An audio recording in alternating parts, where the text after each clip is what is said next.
Hey guys, and welcome to Lex's World. Today we ask the question of why marijuana is illegal. How did pot prohibition actually start? The history of it is a matter of public record and is also mind-blowing if you've never looked at it. So let's get started.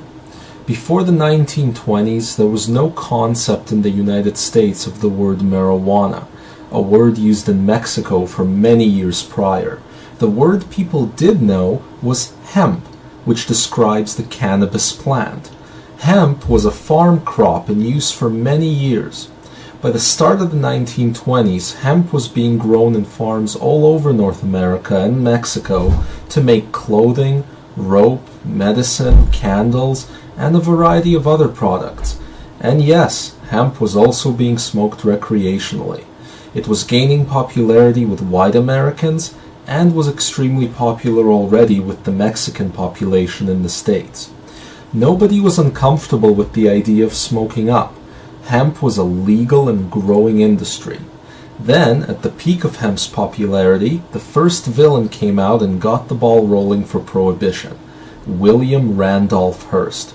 If he sounds familiar, it's because he was a newspaper tycoon in the early 1900s.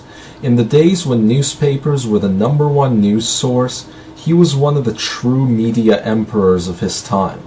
But Hearst was not just a publisher. He was a shrewd businessman who produced his own paper for his own newspapers, cultivated from timber grown on his own land. This process allowed him to produce cheap paper and have an edge on his competition. As Brian from Family Guy cleverly referenced in one episode, in the 1920s when hemp began being considered as a replacement for timber, Hearst became nervous. Hemp could be grown much faster than timber, on a lot less land.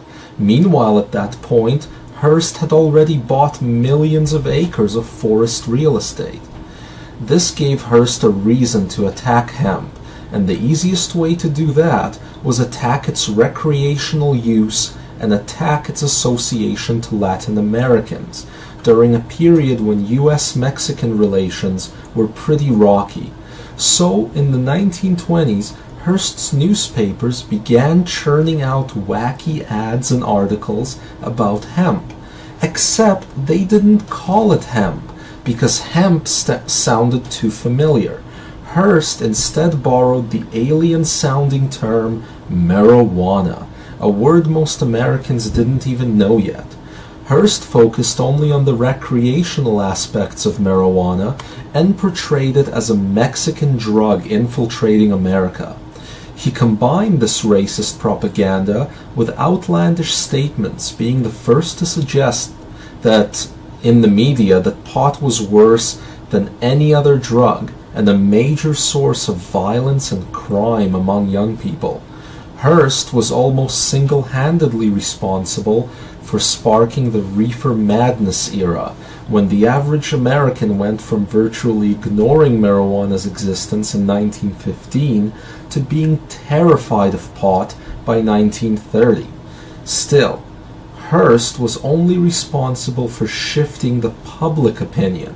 Then, William Randolph Hearst was assisted by a second person who took the campaign to the next level, the political and legal level.